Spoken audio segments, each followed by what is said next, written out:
Hello, you are welcome to another interesting edition of Your Image, and we want to continue from where we stopped last week. Last week we took a cursory look at what corporate exploitations are as far as public relations is concerned. We look at the ethical issues that are related to corporate exploitation. We look at definitions, various definitions and forms of exploitations that we have. And in the studio with me this week, I still have Mr. Jamiu Folari from the Department of Mass Communication, Crescent University, Abeokuta. Mr. Folari, you are welcome once again. Good evening. Thank you. On my left here, also, I have a veteran public relations officer, one-time chairman of the Nigerian Institute of Public Relations, Ogun State chapter. He's also a fellow of the Institute. Mr. Aki Okudero is very much in the studios with me. You are welcome, sir. Akene, you are good to go. This week we want to look at some of the issues that are related to public relations and corporate exploitation. I want to look at the justification now. Mr. Folari, some people were trying to justify this corporate exploitation. Are they truly justified taking a cognizance into various labor laws that we have in Nigeria, especially the Part 2, Section 199 of the 1990 labor law that I cited last week? Okay, the issue of justification, no matter what you do, you want to justify whether good or bad. When you talk about corporate exploitation, corporate organization, we want to achieve its objectives. And every organization, whether profit or non-profit, whether government or non-governmental organization, we spell out from the beginning specific objective. For example, organization that says we want to make profits, and in an attempt to make profits, they engage in exploitative means to make this profits. That's one goal. The justification is that our aim is to make profits. So whatever we can do to make that profit is a justification, whether it's now an exploitation against another party. So that's one justification. Then also, when we look at employment, we are talking about community. You are situated in a community, for example, and you are exploiting the raw material in that community. We mentioned last week that of the Niger Delta, and you feel that you've invested a lot in that business, and you want to gain your money back. So if it will even affect the health of the community, you are less concerned. Or you are, for example, let's cite another example, issue of you want to employ people, and you feel that the cost of production, cost of recruitment will be high. And because of the large number of applicants, for example, you want to employ and fill vacancy for 30 and over 100,000 applied. The cost of taking care of over 100,000, that's another justification by employers that the cost will be so high. But all these and many others are not tenable. They are not enough to exploit the community, to exploit employee. For example, you talk about 200, 300,000 applying for a job, applicants applying for a job of for 30 spaces. We have technology these days. We have technology architecture that can accommodate that without inviting them, risking their life, traveling from one end to another. You can even have a database, get their data. For example, we have the state government have what we call Ogun State Job Portal. The name and data of all unemployed youths are in that particular data. You can screen it rather than inviting thousands to come for job tests or interview. You can screen from that particular database. So that will reduce the cost rather than saying a justification that you allow them to pay. Also, for community that exploit raw material from a particular community, you don't need to exploit that community just because you want to make profit. If you fail, that's one of the public relation principle. If you fail to take care of your community, the community you reside as an organization, you will not make your profit very well, because if you fail to relate well with host community, then your activities will be hampered one way or the other. So it's better that you try as much as possible to to engage the community, ensure you give them their rights, provide amenities that will enable them to feel at home, to see that you are truly concerned, not to exploit them just because you want to make profit. For you to make profit, ensure you don't exploit. If you don't exploit, you will at the end of the day achieve your goal without exploitation. Okay, Mr. Falani was talking about a corporate social responsibility, and this is when an organization gives back to the community from which it operates. And that takes me to the next question that I've asked Mr. Okudero. Corporate social responsibility is one of the principles of public relations. And the inability of these organizations to give back to the communities, of course, oftentimes has led to crisis, avoidable crisis for that matter. So how does government come in here? Because when you challenge some of these organizations, they claim to have paid tax to government. And why do they need to give back to the communities? So what is the role of government here? And how do we avert crisis when it comes between these communities and the organizations? Well, it will be out of place to say that government has not done its own bit in coming up with labor laws that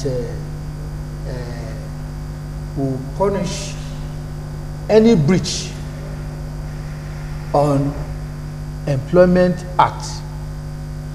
Government also has agencies like the Federal Ministry of Labor and Employment that is empowered to look into the affairs of labor in Nigeria. And we also have some labor centers too that government has unionized, that is, has given teeth to defend the workers, whether junior or senior in the country. And even in the private sector, you have NECA, you have other agencies that do monitor the activities of organizations, even individuals, ensuring that labor is given its adequate care. The issue is that there are always laws guarding against the abuse of exploitation in the community with the employees, even in several forms. And that is why government also came up with some bills. Look at the local content bill that says that if a foreign project is being established, if there's a counterpart or joint venture of Nigeria and another country, and particularly in this oil exploration and the like, you will see that the expatriates concentrate on employing their own people. And that's why government, in its own way, has also introduced that local content bill to ensure that certain percentage of the citizens are given the opportunity of not just having gainful employment, but also having adequate training that can expose them to managing the environment in case the expatriates are no longer in that environment. So that is one. Government has also done a lot, but the problem is enforcement. Are there due diligence in employment process? My colleague said jobs, vacant jobs are supposed to be advertised. How often do we advertise?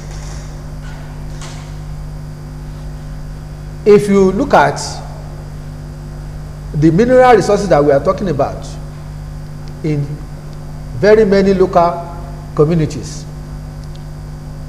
there is no adequate protection.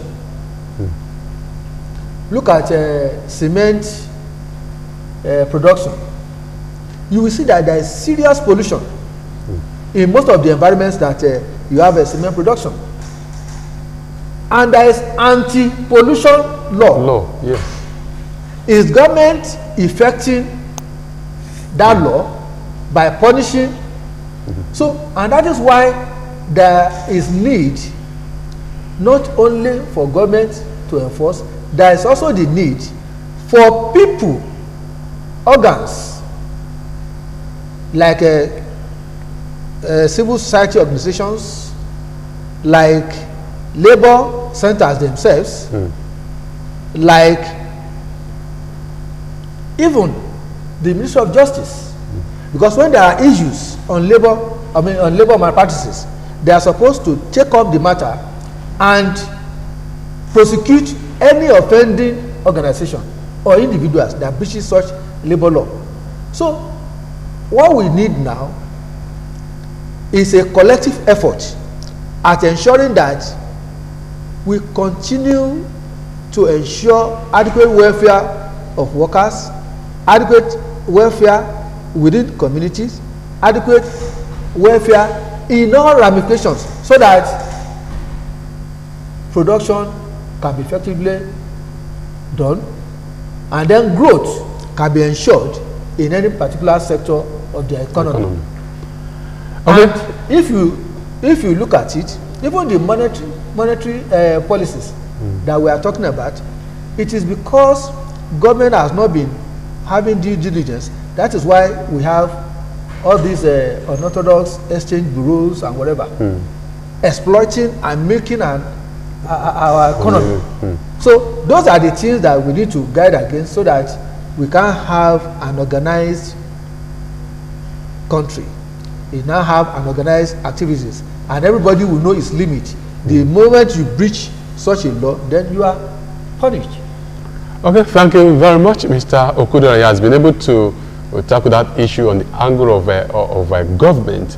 But oftentimes we have had a cause to see labor unions, picketing organizations, because those organizations, of course, contravenes labor laws in the country, especially those private organizations or corporate organizations where some of the workers are being exploited.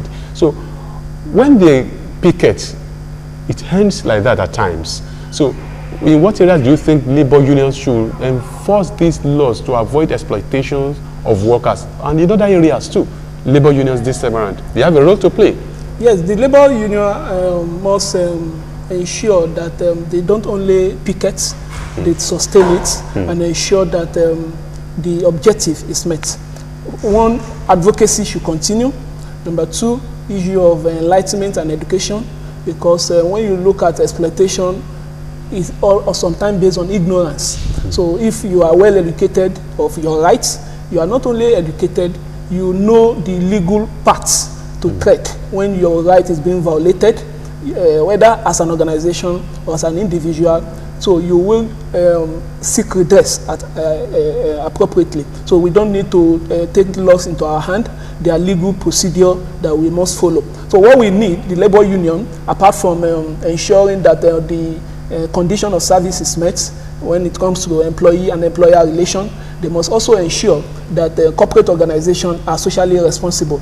And if they violate this law, they should not just allow it to go after first attempt. They should continue to advocate, they should continue to picket, they should continue to educate, they should continue to serve as intermediary between the employee and the employer, so that at the end of the day, we all smile. When you talk about corporate exploitation, labor union, I must tell you, I've tried over the years. For example, look at the recent minimum wage. The federal government insisted earlier that it could not afford it, the minimum wage. But when the labor union insisted, that's part of exploitation. Because when we even talk about that 30,000 or what people call take-home pay, cannot even take people... Which some people could not even take them to the bus stop. Exactly, not you say it's a take-home pay.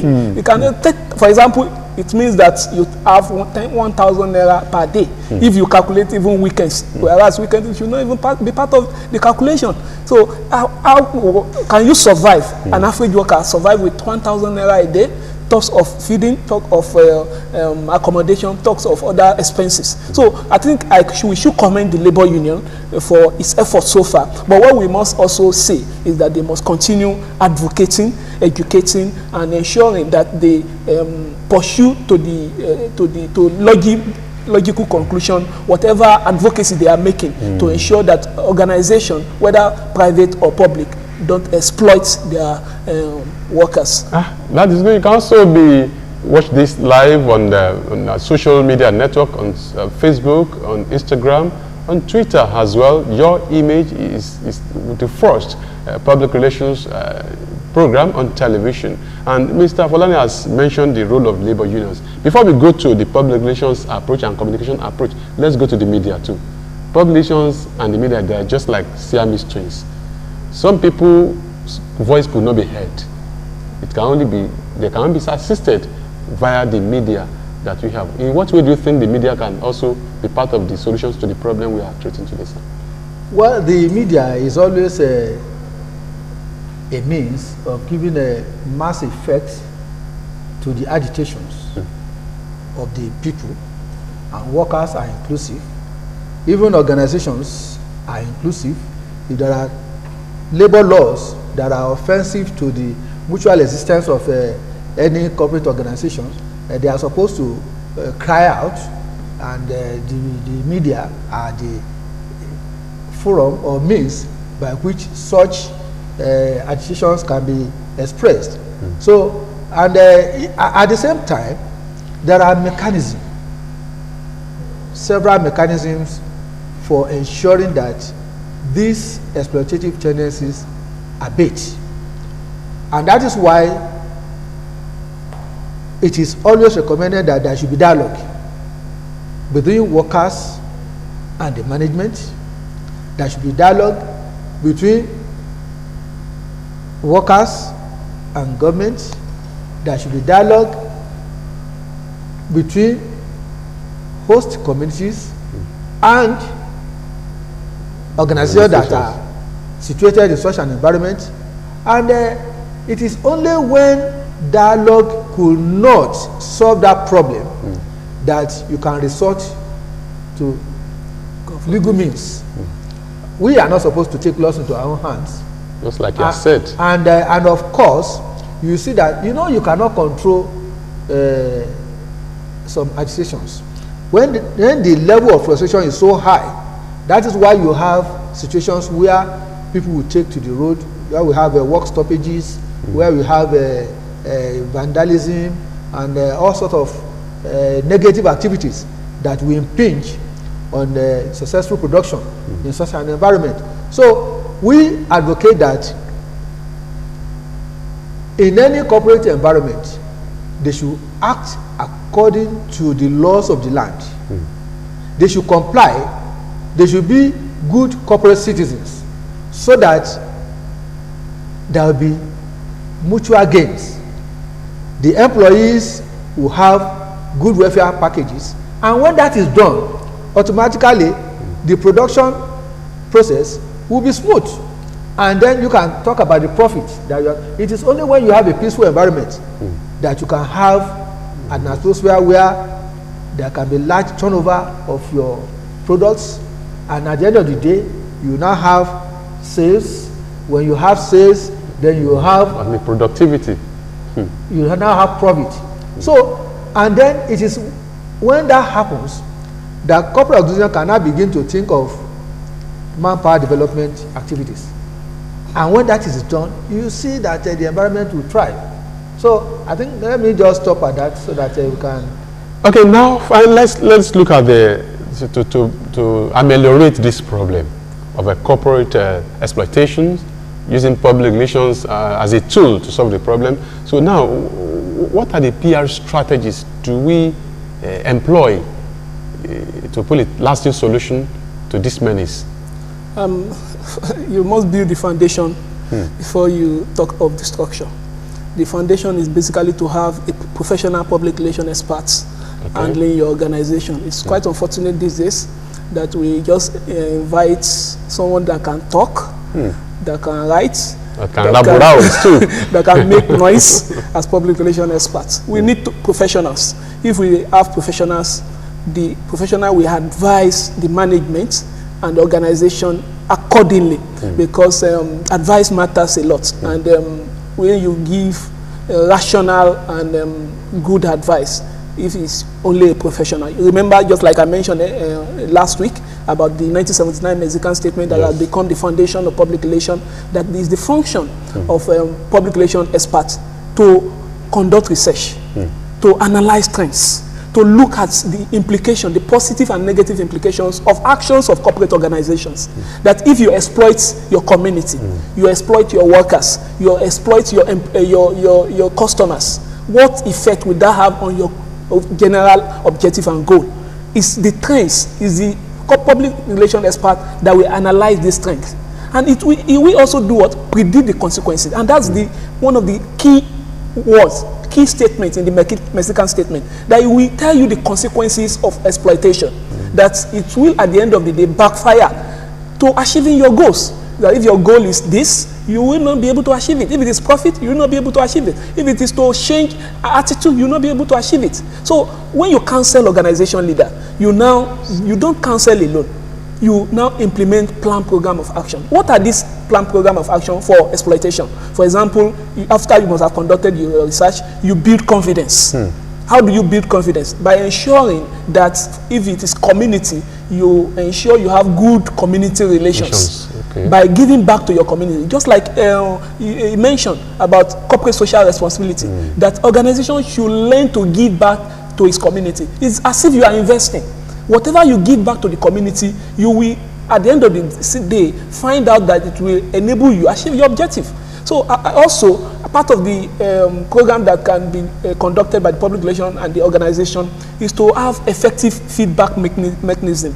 Because these days, we are unconcerned about the view of our stakeholders, the publics, about our organization. So there is need for good feedback mechanism that will assist the organization to assess itself, whether it has performed well or not. And among others, responsibility. But in summary, for the public relation experts to do well, it must be part of the management function. It must be part of decision maker, so that its recommendation and policy will go down the line. Okay, the PR man must be part of the management because PR is a management function. So he said, and sir, as a veteran public relations person, as an expert, and as a fellow of the Nigerian Institute of Public Relations, what do you think should be some of the communication approaches to adopt to find a lasting solution to corporate exploitations? Well, let me first of all say this.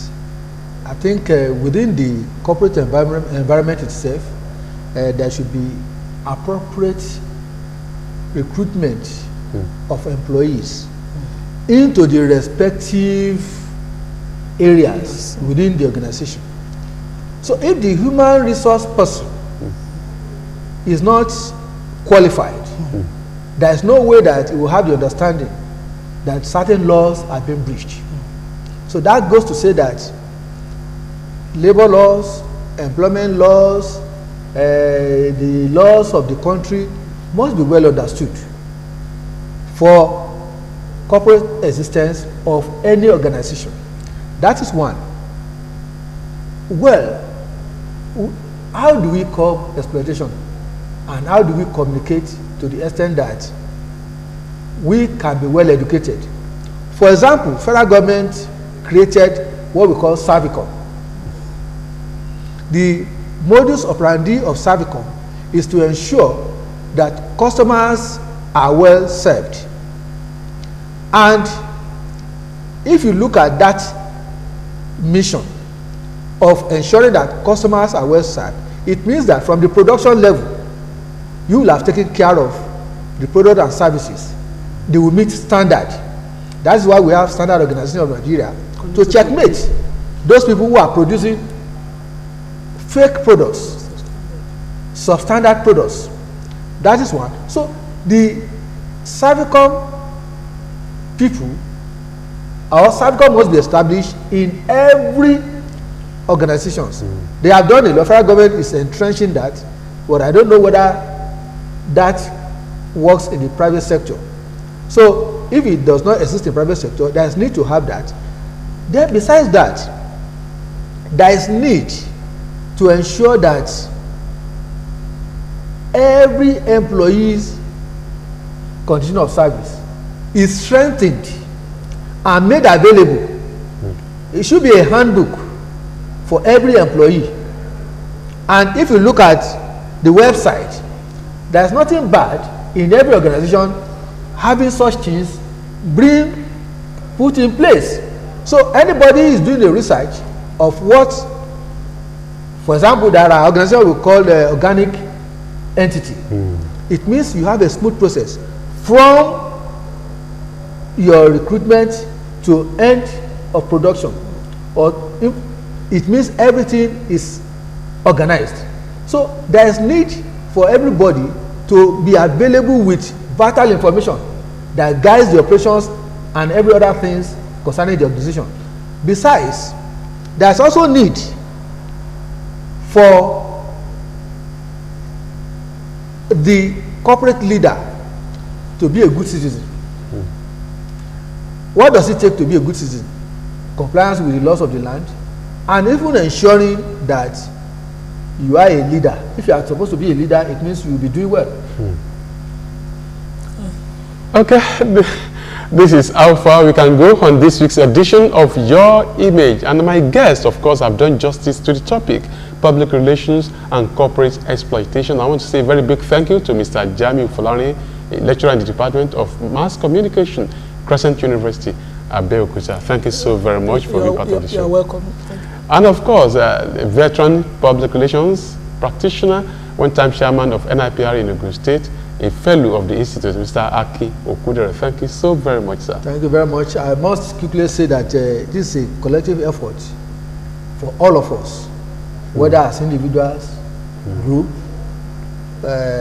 organizations, or government agencies. We are supposed to ensure adequate compliance so that the environment can be good for us. Thank you very much, so that the environment can be good for us.